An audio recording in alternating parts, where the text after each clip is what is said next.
মুক্তিযুদ্ধ আমাকে মানুষ করে দিয়েছে।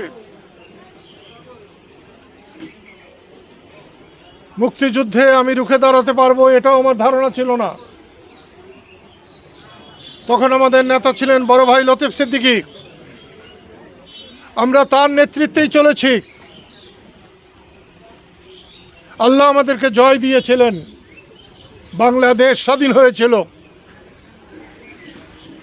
আজকে এত দালান কোঠা, ঘর বাড়ি, রাস্তাঘাট, বাংলাদেশ স্বাধীন না হলে এর কিছুই হতো না।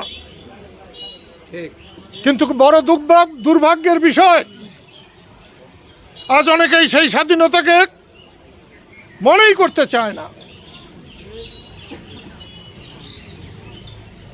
5ই জানুয়ারি, 5ই আগস্ট হাসিনা সরকারের পতন হয়েছে। কেউ কেউ মনে করতে চায় যে এটা স্বাধীনতার পতন হয়েছে। না, কোনো মতেই না। স্বাধীনতা না থাকলে আজকে যে নেতারা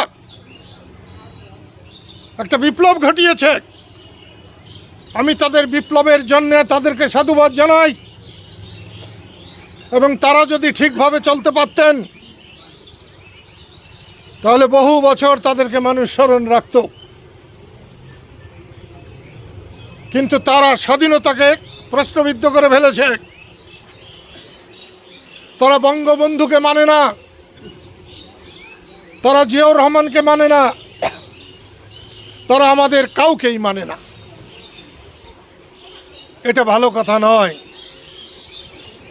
তোমরা আসছো আমার মায়ের মৃত্যুবার্ষিকীতে, এজন্য আমার বুক ভরে গেছে। 71-এ বড় ভাই আমার পাশে ছিলেন, জয়ী হয়েছিলাম। 75-এ পাশে ছিলেন, জয়ী হয়েছিলাম। আজকে আবার আমার বড় ভাই পাশে আছে। দুনিয়ার অর্ধেক আমার বিরুদ্ধে চলে গেলেও আমার কিছু হবে না। আমি সেই জন্য তোমাদের অনুরোধ করব, প্রতিহিংসার জন্য নয়, প্রতিশোধের জন্য নয়। আমি রাজনীতি করি মানুষের পাহারা দেওয়ার জন্যে, দুঃখী মানুষের পাশে দাঁড়াবার জন্যে।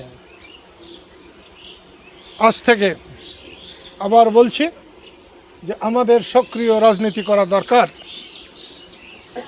মায়ের কবর থেকে, বাবার কবর থেকে অনুমতি নিয়ে মানুষের সেবা করায় আমরা প্রত্যেকেই ঝাঁপিয়ে পড়ব। আমি রাজনীতির সময় রাজনীতি করি, ধর্মের সময় ধর্ম করি, নামাজের সময় আমি নামাজ পড়ি। আমি একটাকে আরেকটার সঙ্গে কখনো জড়াই না। সেই জন্য আজকে আমি রাজনীতিক কোনো কিছু বলতে চাই না। তারপরেও বলবো, গত 26শে মার্চ জাতীয় স্মৃতিসৌধে জয় বাংলা স্লোগান দেওয়ার জন্যে কয়েকজনকে গ্রেপ্তার করা হয়েছে। আমি এর নিন্দা জানাই। স্বাধীন বাংলাদেশে জয় বাংলা ছিল মুক্তিযুদ্ধের স্লোগান। এটা কারো দলের নয়, কারো ব্যক্তির নয়, কোনো গোষ্ঠীর নয়। এটা মুক্তিযুদ্ধের স্লোগান, স্বাধীনতার স্লোগান। যতদিন বাংলাদেশ থাকবে ততদিন জয় বাংলা থাকবে।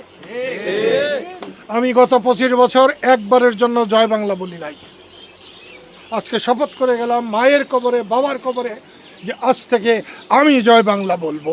জয় বাংলা হবে আমাদের সবার। বাংলাদেশে স্বাধীনতাকামী মানুষের, বাংলাদেশের মানুষের হবে জয় বাংলা।